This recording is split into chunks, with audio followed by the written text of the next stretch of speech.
ADS Tamil info நேயர்களுக்கு வணக்கம். நம்ம சேனலில் பல முக்கியமான வழிபாடு முறைகளை நாம் சொல்லி வருகிறோம். அதில் மிகவும் முக்கியமாக இந்த மார்கழி வழிபாடு எப்படி செய்வது என்பதை இந்த பதிவில் நாம் பார்க்க இருக்கிறோம். அன்னை ஸ்ரீ ஆண்டாள் நாச்சியார் நாள்தோறும் வைகரையில் எழுந்து திருமாலை திருப்பாவையால் ஒவ்வொரு பாசுரமாக பாடி திருவடி தொழுது திருமணம் புரிந்தது இந்த மார்கழி மாதம் என்னும் சிறப்புமிக்க மாதத்தில்தான்.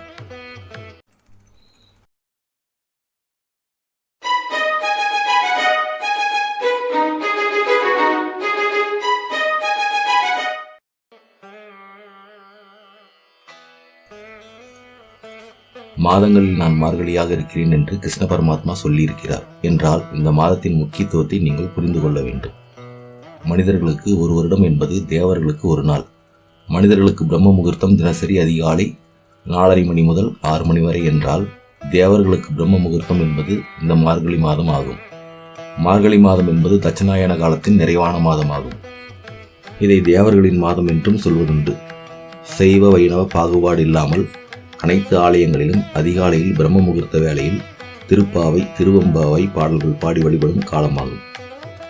இது இறை வழிபாட்டிற்கான மாதம் என்பதால் சுபகாரியங்கள் எதுவும் இந்த மாதத்தில் நடத்தப்படுவது கிடையாது.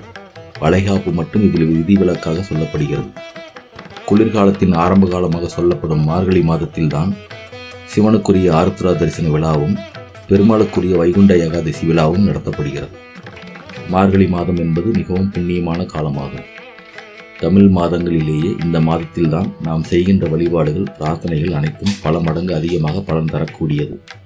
மார்கழியின் 30 நாட்களும் வழிபாட்டினை நம்முடைய வீட்டில் தவறாமல் செய்து வந்தால் நம்முடைய வாழ்விலும் வீட்டிலும் இருக்கும் அனைத்து விதமான கஷ்டங்களும் நீங்கி வளர்ச்சியும் மலர்ச்சியும் ஏற்படும்.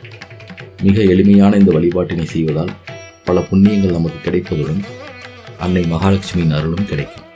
வழிபாடு முறை: மார்கழியின் 30 நாட்களும் காலையில் பிரம்ம முகூர்த்தம் எனப்படும் 4:30 மணி முதல் 6 மணிக்குள் எழுந்து தலைக்கு குளித்துவிட்டு வீட்டு வாசலில் பசும் சாணத்தால் மெழுகி பச்சரிசி மாவினால் கோலமிட வேண்டும். கோலத்தின் நடுவே ஒரு சிறிய சாணி உருண்டை வைத்து அதன் மேல் ஒரு செம்பருத்தி பூ, சாமந்தி பூ அல்லது பூசணிப்பூ வைக்கவும். கிராமத்தில் இருப்பவர்களுக்கு சாணம் கிடைக்கும். நகரத்தில் இருப்பவர்களும் சாணம் கிடைக்க வாய்ப்பு இல்லாதவர்களும் மஞ்சள் தூளில் சிறிது பச்சை கற்பூரம் மற்றும் ஏலக்காயை பொடி செய்து கலந்து சாணத்தால் மெழுகுவதை போல் வாசலில் மெழுகி அதன் மீது கோலமிட வேண்டும். நடுவில் ஒரு பூ வைக்க வேண்டும். பிறகு வீட்டின் நிலைவாசலில் வெளியே 2 புறமும் அகல் விளக்குகளில் தீபம் ஏற்ற வேண்டும். இந்த அகல்களில் சுத்தமான நல்லெண்ணெய் அல்லது பசுனை ஊற்றி பஞ்சுத்திரி போட்டு தீபமிட வேண்டும். வாசலில் நல்ல நறுமணமுள்ள 2 ஊதுபத்திகளை ஏற்றி வைக்கவும். சந்தன பத்தி, மல்லிகை பத்தி, மறிக்கொழுந்து பத்திகள் மிகவும் சிறந்தவை. பிறகு வீட்டிற்குள் சென்று விளக்கேற்றி வாசனையான மலர்களால் சுவாமி படங்களை அலங்கரித்து ஊதுபத்தி ஏற்றி வைத்து சிறிய நெய்வேத்தியமாக உலர் திராட்சை, கற்கண்டு, வாழைப்பழம் போன்ற ஏதோ ஒன்று படைத்து வழிபட வேண்டும். 1 மாதம் என்னால் விளக்கு போட முடியாது என்பவர்கள் இந்த மார்கழி மாதம் வரும் செவ்வாய் மற்றும் வெள்ளிக்கிழமைகளில் தவறாமல் இந்த வழிபாட்டை செய்யும். வாசலில் அரிசி மாவினால் கோலமிடுவது மிகப்பெரிய புண்ணியமான பலனை பெற்றுத்தரும். அரிசி மாவினால் கோலமிடும் போது அந்த மாவினை எத்தனை எறும்புகள் சாப்பிடுகின்றனவோ அத்தனை பேருக்கு அன்னதானம் வழங்கிய பலன் உங்களுக்கு கிடைக்கும்.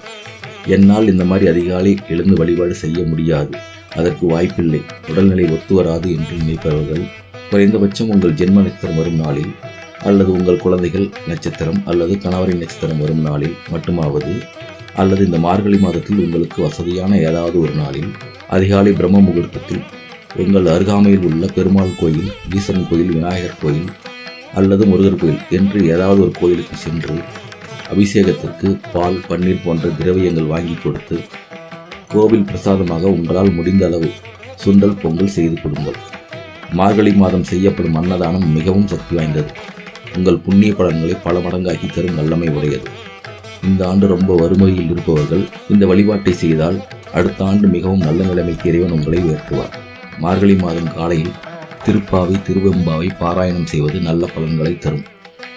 அனைவரும் இந்த மார்கழி வழிபாட்டினை தவறாமல் செய்து இறைவன் அருள் பெற வேண்டுகிறோம். நன்றி.